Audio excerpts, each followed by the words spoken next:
सिंधु सभ्यता के बाद में जो सभ्यता प्रकाश में आई वो है वैदिक सभ्यता। चलिए देखते हैं इसको डिटेल से। वैदिक सभ्यता, वेदों से जानकारी मिलने के कारण इसको ये नाम दिया गया।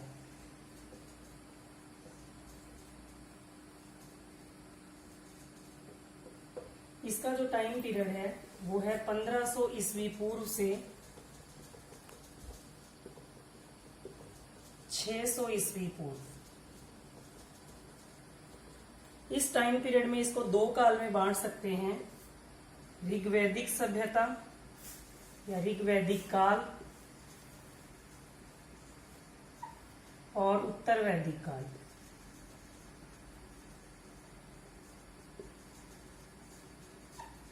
ये मुख्यतः है ऋग्वैदिक काल, ये 1500 ईस्वी पूर्व से 1000 ईस्वी पूर्व तक। और जो बाद का काल था थोड़ा लास्ट का, उसमें थोड़े चेंज आने लगे। ये टाइम पीरियड था 1000 ईस्वी पूर्व से 600 ईस्वी पूर्व तक। मुख्य जो बातें वो इस काल में दिखाई देती हैं और अपने साथ साथ ये देखते रहेंगे कि उत्तर वैदिक काल में यानी कि उत्तर काल में क्या परिवर्तन होते गए। इसके अंदर थोड़े बहुत चेंजेस आए, बाकी वैसे की वैसे है। तो सबसे पहले जो जानना जरूरी है वो ये कि जो वैदिक सभ्यता को बसाने वाले आर्य थे,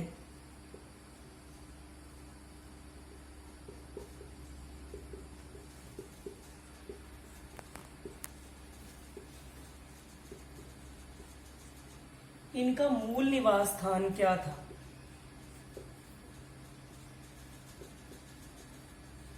इसके मूल निवास को लेकर विद्वानों में मतभेद हैं। तो अपने देखते हैं कि अलग अलग विद्वान इनका मूल निवास स्थान क्या मानते हैं। कुछ विद्वान इनका जो मूल निवास है वो मानते हैं भारत से बाहर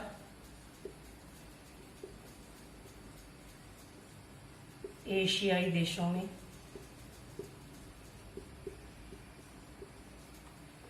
कुछ इनका मूल निवास स्थान यूरोप से मानते हैं और कुछ विद्वान भारत को इनका मूल निवास स्थान मानते हैं। जो भारत से बाहर मानते हैं उसमें सबसे पहले नाम आता है दयानंद सरस्वती का।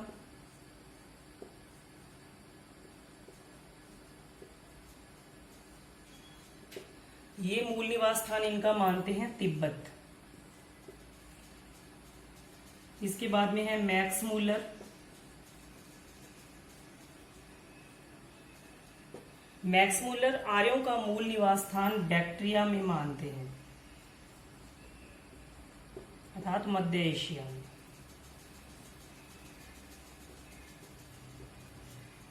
अब यूरोप से देखते हैं कौन कौन से विद्वान मानते हैं।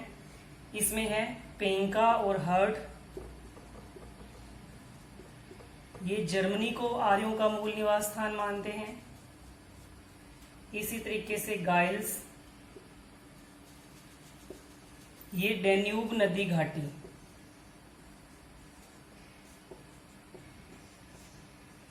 इसको आर्यों का मूल निवास स्थान मानते हैं। भारत में मूल निवास स्थान मानने वाले विद्वान इनमें आते हैं राजबली पांडे,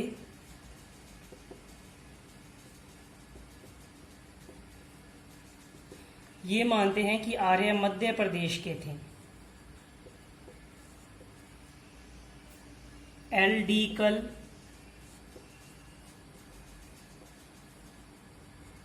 ये कश्मीर में आर्यों का मूल निवास स्थान मानते हैं। सबसे महत्वपूर्ण डॉक्टर संपूर्णानंद,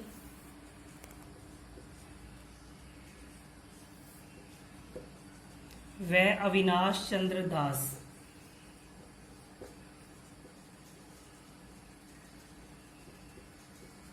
ये आर्यों का मूल निवास स्थान सप्त सैंधव प्रदेश मानते हैं। सप्त सैंधव प्रदेश यानी सिंधु नदी और उसके आसपास का प्रदेश, ये एरिया पंजाब है। तो इस तरीके से जो वैदिक सभ्यता को बसाने वाले आर्य हैं उनके मूल निवास स्थान को लेकर मतभेद हैं। पर सबसे ज्यादा जो मान्य है विचार, वो ये विचार है डॉक्टर संपूर्णानंद और अविनाश चंद्र दास का कि वो सप्त सैंधव प्रदेश के निवासी थे, यानी आर्य भारत के ही मूल निवासी थे। अब हमने मूल निवास स्थान तो देख लिया है। अब हम देखेंगे कि ऋग वैदिक काल के दौरान ये आर्य कहाँ रहते थे और उत्तर वैदिक काल के दौरान कहाँ रहते थे। तो ऋग वैदिक काल के दौरान जो आर्यों का निवास स्थान था वो था सप्त सैंधव प्रदेश में।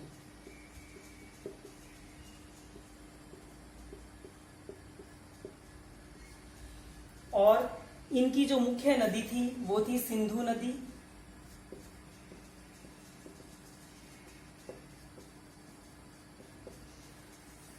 जबकि जो सरस्वती नदी थी वो सबसे पवित्र नदी थी इनकी।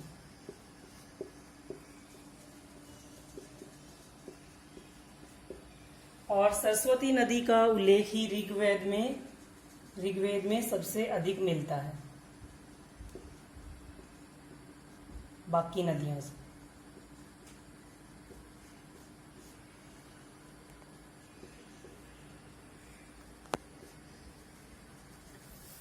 उत्तर वैदिक काल में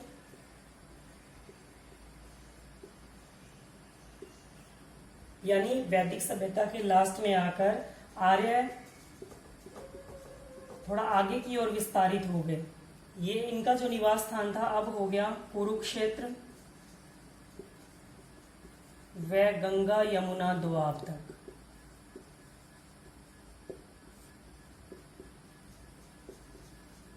यानी पहले ये पंजाब वाले एरिया में रह रहे हैं, उसके बाद ये हरियाणा से आगे होते हुए बिहार तक विस्तारित हो गए। इसका जो साक्ष्य है वो हमें मिलता है शतपथ ब्राह्मण से।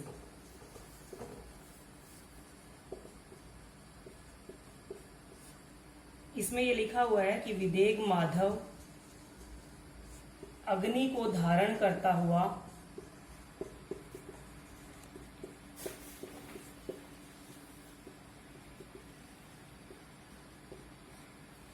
सदानीरा तक पहुंच गया,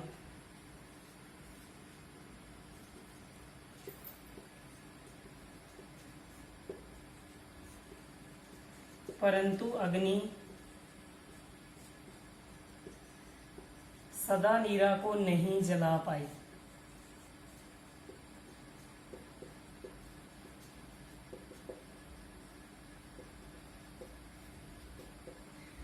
ये सदानीरा नदी गंडक नदी है बिहार की।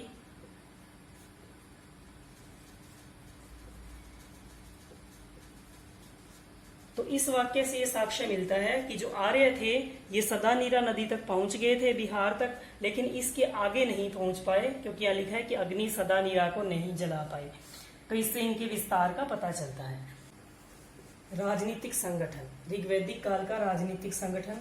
तो सबसे पहले अपने देखेंगे ऋग्वैदिक काल में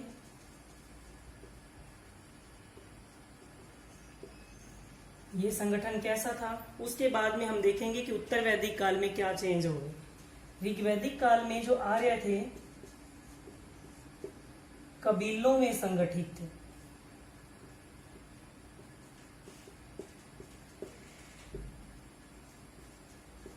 और इन कबीलों को कहा गया है जन।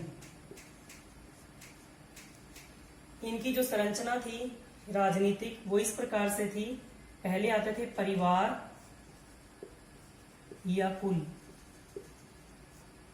इसका जो मुखिया होता था वो कुलुप कहलाता था, और कुछ परिवार मिलकर कुल कहलाते थे और उनका मुखिया होता था कुलुप। ये सबसे छोटी इकाई थी। दूसरी जो इकाई है वो थी ग्राम। कुछ कुल ये मिलकर ग्राम का निर्माण करते थे और ग्राम का मुखिया होता था ग्रामन।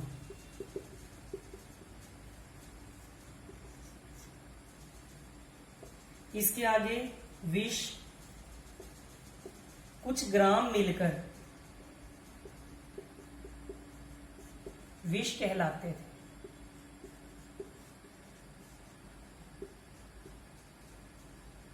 यानी ग्रामों को मिलाकर जो इकाई बनती थी वो विश होती थी और विश का मुखिया होता था विशपति।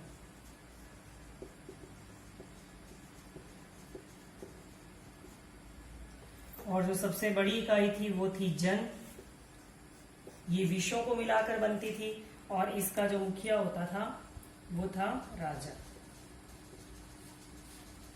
तो इस प्रकार से जो ये जन है वो कबीले हैं, और कबीले के जो छोटी संरचनाएं, छोटी इकाइयां वो इस प्रकार से हैं। सबसे छोटी थी परिवार या कुल। अब कुल देखा जाए तो कुल कुछ परिवारों का समूह है, इसलिए परिवार को सबसे छोटी इकाई कहेंगे अपने यहाँ।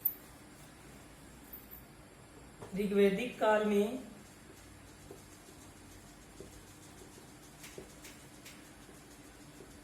राजतंत्र का प्रचलन था और राजा के पास शक्तियां तो थी, परंतु राजा निरंकुश नहीं था।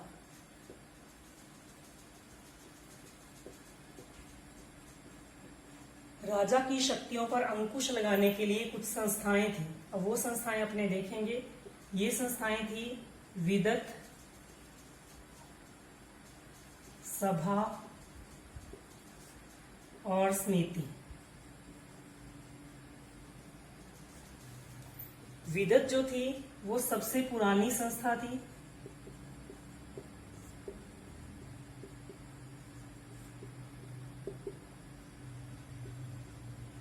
ऋग्वेद में इसका उल्लेख सर्वाधिक बार मिलता है, 122 बार। जब सैनिक लूट वगैरह करते थे, उसका जो विभाजन करना होता था, किस प्रकार से करना है, उसका निर्णय विदत में होता था। दूसरी थी सभा। ये वृद्ध लोगों की संस्था थी।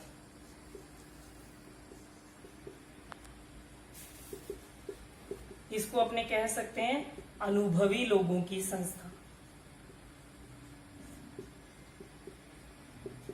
जो गणमान्य अनुभवी लोग होते थे समाज के, उनकी संस्था ये सभा कहलाती थी। तीसरी जो संस्था है वो है समिति। ये सामान्य जो जन थे, लोग थे सामान्य, इनकी प्रतिनिधि सभा थी।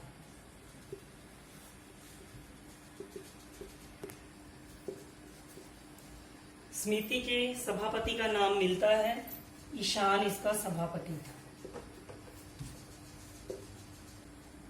ऋग्वेद में जो 3 पदाधिकारियों का उल्लेख मिलता है वो थे पुरोहित, सेनानी और ग्रामणी। इनमें सबसे प्रमुख था पुरोहित।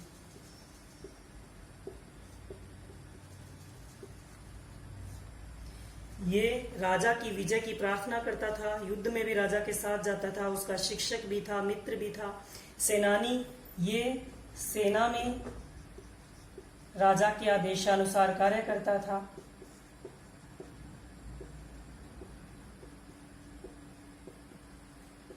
और ग्रामणी, ये ग्राम का प्रमुख होता था। ग्राम की जो व्यवस्था है वो संभालना इसका कार्य था।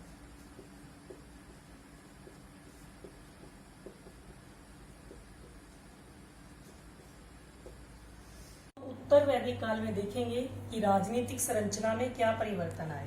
तो सबसे पहला परिवर्तन तो ये था कि अब राज्य क्षेत्र आधारित होने लगा।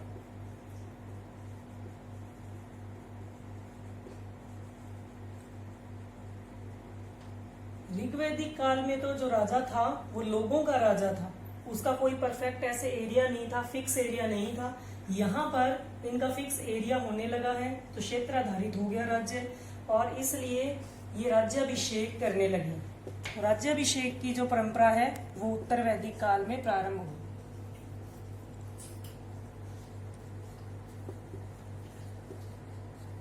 और ये राजाधिराज, महाराज, ऐसी उपाधियां भी लेने लगे।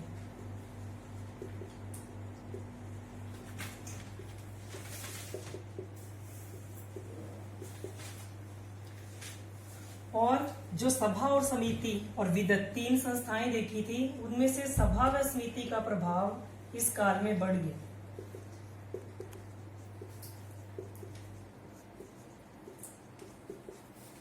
अथर्ववेद में सभा व समिति को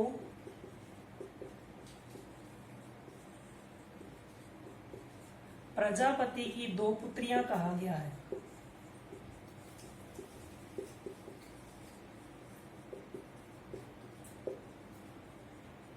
इससे पता चलता है कि इनका महत्व बहुत बढ़ गया था।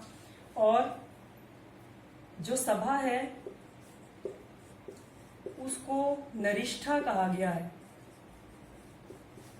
जिसका अर्थ होता है अनुल्लंघनीय,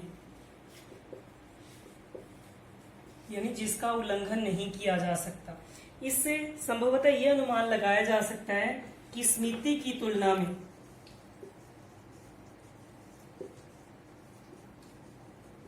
सभा का महत्व और भी ज्यादा था।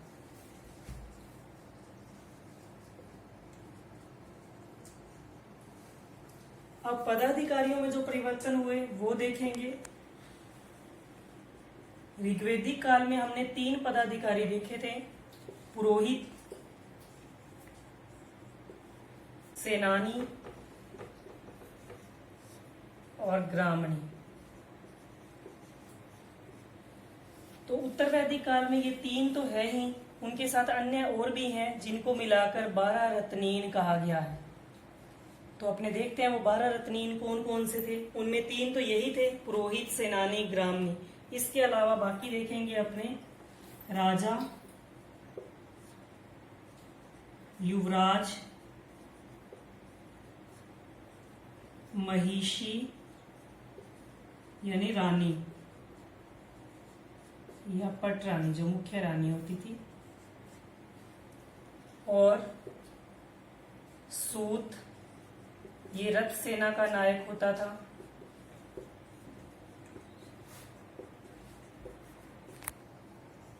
क्षता, ये प्रतिहार अथवा द्वारपाल था, संग्रहिता, ये कोषाध्यक्ष था, भागदूत, ये वित्त मंत्री अथवा कह सकते हैं अर्थ मंत्री था, और अक्षवाप, ये पासे के खेल में यानी द्यूत में राजा का सहयोगी था।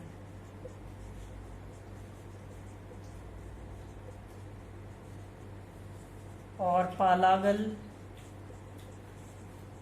ये राजा का मित्र था। तो इस तरीके से ऋग वैदिक काल में तो 3 पदाधिकारियों का ही उल्लेख आता है, परंतु उत्तर वैदिक काल में ये पदाधिकारी 12 थे जिनको 12 रत्नीन कहा गया, और वो 12 रत्नीन ये थे जिनका उल्लेख यहाँ किया गया है। 3 तो पुरोहित, सेनानी और ग्रामणी, और चौथा राजा, नेक्स्ट युवराज, महिषी, सूत, क्षता, संग्रहिता, भागदूत, अक्षवाप और पालागल। तो इस तरीके से राजनीतिक व्यवस्था में ये परिवर्तन उत्तर वैदिक काल में आए।